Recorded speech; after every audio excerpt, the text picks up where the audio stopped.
Assalamu alaikum mbaɗen gammenole mbe mo be kondone toni kondona annal badi malum hamsa bayo from nyamena soto koy komi nyakilu nyaman kadiyam kol mun rek mum be kerin society kono okay bi lafta diyam la mun na wolon ko woti audio mum fudata majani natalol nim video lu ko mun keta tanji ya fo nyami do natar tanjelo bara ketale ko nyin aketa gambia kono bari moy video nyin kinyana akake da tanjele na audio mul fon la moy musinno mum be diama kanje aka fa science dem be tanjele janne ka fuda tanje birjoma yalon tanje birjo bi jele kam kuntu okay o birjol janne ka fude ma domandi fo ne bor nan gana town le ban janne ka fuda tanje je ba soto ba nyi mangol bi je so mangol nyil kono je ko fonnin ke dolle tate ibiti je ko itare betije ka boy mol kan adu nela video le fanal jele na jele fanam polisol ni sojarol bebe je ye arrest le do ko fo mo tanni nane bam fo mo tanni lulu bar ko mon ko nyindal aketale gambia fine sandi ntamanta diamala nyi sifal la mansa kunda manda mansa wala ko fon fala bi mediam la fonnin ke olle annan hakilodu del be fonnin ke ol ebe tamadu lebe su ko annan hakilodu bi yete mum muta nyin dulang ibe man sabulu sainteng e felending e dunta kula kono mun yalon ko e fon mo nyani e faye ete mari mun yalon man say muta bi because of ka boy mol kan e ko ka walake bar sain bi bri man sa boy de kan ye muta akuyate ne e nimisata follow number 1 ite fon ne nimisata janna ko mo ka fudela alfa la ite mun dunta kono ite fon ne nimisata mun e mbula nyin mun e jarita nyin number 1 ibe mun nyin kanje mo soto efele marta gambia kon barin sa mbe jamano mundo ni mobile jamani ne ko ke dam do mol ka lo e kanjele pam ye video ibadi musaji ibakilim fakilum saji asaji mol mobile ko na to kuno la je social media karobe ya findinde je beto hana tare alayte demo problem mol nata bang hanita ta kitiyo la waranto ye soro ne nata finde etambida dawda mol sa fango ye nyilla muta tanje suñarol sa e bani fa muli wulu ite malo woli astrogol nyaade le kete wulu woli ye wulu le ye dahande bare woli me wulu ye kule ga mu yalon ko dal isi da society ko dawda mul ba fale mal because a jamo warta fondin kewlu alna fereke ne be gambia kul man sono ya fereke findi gambia ita banku do re nyine ndiro kije isina no senegal isina no murtanle isida ita kilo dawda dila tawoto yela nyine ndiro ke ne do man dinne soto ile fra tamala ya struggle barintel be jamadun tanyin italy jang waranto saybe german swiss finland anywhere europe je bije mumila kulunjo ifon le aje fay ko ngo janin tabi tula sirin jam mantar fenna banna guliba nata tamol ko di new mumbe buli yolta ya busanan kabirin gambia do la ko do dandi malile ya struggle warande jikita mol mul la ko ma yewol kol woliye makoy dol bije wol ma mosorebe mum fon kol wala ko dol dandi nyamile modul ko afon be nyami sanji fula ya struggle je foy paso soto itata libya mul danta mali ya struggle je paso nyim foda da nyami ya struggle je itata libya ifuta da libya wato munna ye doko ga badon sulalia e ba fele la kol kolyata wato de se doko ndite jola warando yafo ko mambe mbosi kendo fe bar neta mari be libya pareta doko la rek e be doko kelala so modul ye la kol struggle nyama sulalia fon le la kulun jo inate fele tubabu bi ibe fa nafala ibe ba ni fa nafala ibe ba din ko don nafala barsha ni tebe gambia ko la fla tamala le ko you want to make it itebe gambia you want to make it iteme nyaatlen fenna fokata boy molukan wande iteme nyaatlen fenna fokata sunya rola yamara ne ite mutoto ite ba make no lo kono man ka ne mutoto man sabulo be la le ka duna man sabulo la de ka ne kitindi aske be soronal mo mumbe kaso kono obe kula bondi no la fankamba dolbi je ba mani famal din ko kole atema iba mani famal dula be ma ka moro be ya ma ka dula be ma pour ala sedin ko sonan di buni nyamde ye sada sifa bebe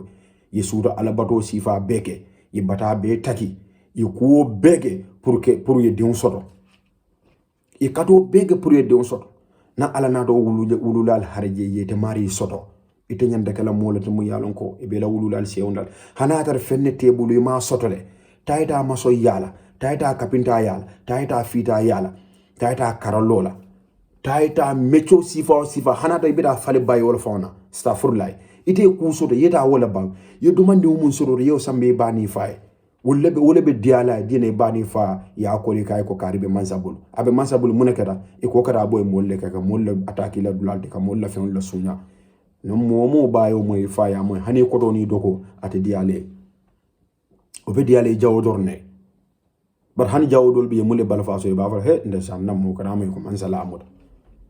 sayti ko do mun nyini ko do fela ma bo kan idunta ku kono mu yale te fam bondi no laje ibani fayo suda nyaaja ni o bata mum beke ka ala dan fa ala sese dewna ala naade so dewne te man naake moto mu yalon ko ibe wolde handila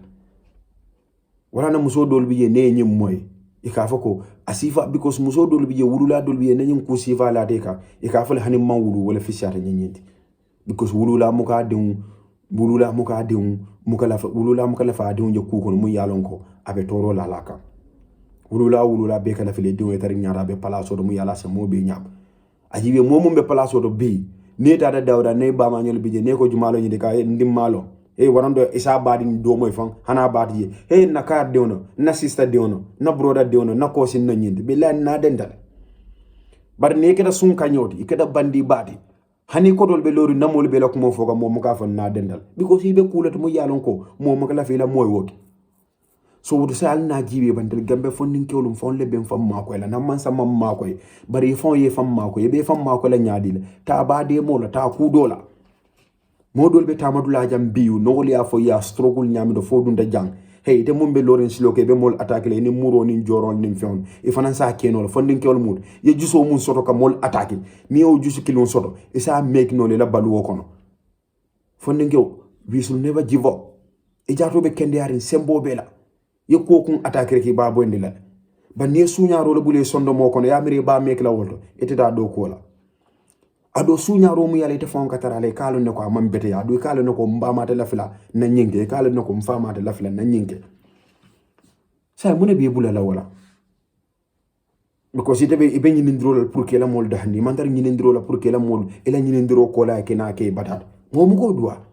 mo mu ga do na soto ko la be na ke nyimadat batat sa ne de bo kono silo jibe bang ibe ba mek la nyami do mu yalon ko man sa bulte la le ka han pus borondo ita wala marché kono wala fisia nyen because bi nebe pus borondo la marché kono inata ye video to ya fenge it's okay molbe lole be face la ni a post Facebook ya post any social media molbe lole ba fale 9 like le jato wala mate ya ba tarolo do ku ka be nyene ke ka bar sai wo sunyaro mu yale bala hani badul mul yalo ye kanu ilo video ne aje nyobe ku yala mul yalo ye kanu ba fale barkari am fa malola ge kari fana imamuda fena fo sunyaro so woro fonninkewol muli yalon ko ebe su tonya dole bi jamanke sawodi barna manke sawodi fendo jibe ba munte sila masa bulo kono munte sambala kasoto munda atinna ko moli e dundu social media nya jawla alma ala mbe tanga mo tonya fonninke aman easy amanke komen ko mbediam kan ke yetinya bot mbediam kan maybe nanjama na ad nyonko momoy ase dole falindi because akokole al always kaji gambe no lam masi bo kana social media amangi gambe nol dorna ka jibe Senegal ka jibe Nigeria ka jibe Malika ka jibe Burkina Faso nyol banko bele ka jibe na dunda social media always Gambia nyina se onko Gambia case jolle finde je problem jolle finde je mbe do ko kala ni ajibe je nyil mun muté be fonninke mere ma hanta sa ko sinabi fonninke mere ne de nyanda kada san kaso kono sanji tan ni lulu sanji fula bar han kar killing o mu masi bolti sakoringo sanjol o sanjol mulka bode siyoto o mete febo ibani fati la fila ye nyi moy din ba wulula maka la fika nyi kusi fa moy dewna karola it's very sad abala fa wartale we must do something na brother sol anna sunyaro bula anna boyin kan bula anna tapalle ya bula bari fon katara ke kana bari kala man beteya e kalo nembe muna man beteya ne mudaje masi bolo be la alanka mbita kasola why tilikilin hajo dro obela sanji tan hajo na wande la sanji moni lul hajo tinya because of one day ya ada son so wande sikari son so o dro la hajo tinya because al kada boy nyim mol mulka say mo be sila da mo ko de ke fambal ne be fendil wado wat Gambia ado a problème na jama finda mo kaka ke bala mota be kaka fondin ke mere on la nda kudol jibe la bande sila do jibe la ban sen fanda hande dam don na wululal da handa benen ko di senaw at least nebe ko do nyini na fisia na haka betar raji fa tari ni alatema baraka tari ni motema bari yomal kiyama alate mo fulol miliyalo la kol dunda nyokon itel be yam fulama alate ala fonka te man kuno woro mo fulol tema yake munna wolbe yam fulem inade tema se yam funo mo bara telenda ayinji kollon londe be nyale kabira be nda kan londe aben kala mum mo sifal bar ko ko ide nyin junubol be sike yebe le kundo ini mon hana tar yo sunyaro kele tare soksi tamman sa me mutaje bari labandulal mu kana nyinya because ye molle kumbon ye molle tora ye molle badi yalla kundu ye do la ko do sunya buli tata do attaque wala wande ko do la bobul afela sobo dundu woni wotem nana ko do dila ye nakodo table ika dol biye mo dol biye imukalla ika fala maybe nyi maybe kula ba ko ifele o mo fulo la badi yati nyi ifele so bindi nyon nde fero kala banna sila dol jiben so ko do soto no nyamindo sunyaro be siarin gambia hana tar man sama interfere ko do to bari te mun kada sunyaro le te mun kada boy mol ke te mun kada molu fa ite fonde sila ye mira banko ndebe nyumun ke kan lumbe sila mbeke ba yalal adu lumbe sila nsembo be bannale adu lumbe sila mbedi un le wulula idun te lafla mol ka fo ifa mu sunyar la ti fa mo kurum balti fa kam fa mo fa la kija idun te lafla ko moy so mumbi je be kule kala sinin soma ni la family be ya moy ye kontan hani jawo na ma fa he ka de to nyam malla fa la bara nyum ke ku kende balo so please Gambia alnan tanya jibe nse mansa bilem ko do labar wado ni nata banku dewnu mbol fon le men fon le bilem la karun ko do ye ne ba ke defon kana man bedya hanata luntawn fanal bije le mulka nyin kuoke ba luntawn na be banko kon ku jama bije na ba ke la fanim banku dewn sen na kinyo la kake luntawn de mon ka kuoke le banku dewn ti yo ka ke le bara jama bije fonim banku dewn le sen dun nyokon so why ndem mirala ba ke bang men na banko ti nyaal wado do be mansa bilem la mfawni be mfanti nyaal so annan hakilotu annan miran wulu nyalla nan miran alfalla bine ta muda kube kuro ko fuda te bama mai bama fon miro aka miro mumbe dunna kun kono fon doron se sasa dial o fon sa fa ifa ma disemti ibarin disemti ifandin disemti bigo te lefele ya moy kavo ko karle nyingi abota min dola abota en sate karle nyin korda kar nyin kabila kal ikela korda ni la kabilo ni la fungo because sa nuntolon kol kake momu ka moy bar say nakida dunia le ka moy nyin social media jamano al ka tara kan dam do la ka camera lo al kan dam de ka live la fam mol bal jeka al bo lo la mo fondo mol bal jeka ne be kuriya fana mira la opposite mune si sotono je alama ala ndema hadama de lo mantim ban ka kol kel mul yalo alama la fala ka kol kel mul yalo nda monte mam man la fala bon natra watu don ka kukendol fanal siande ku jawolti sekonda moltima na mira na wulula la be dunna ku kun kono na mira na wulula la nayen ko ta finde na wulula be mun filla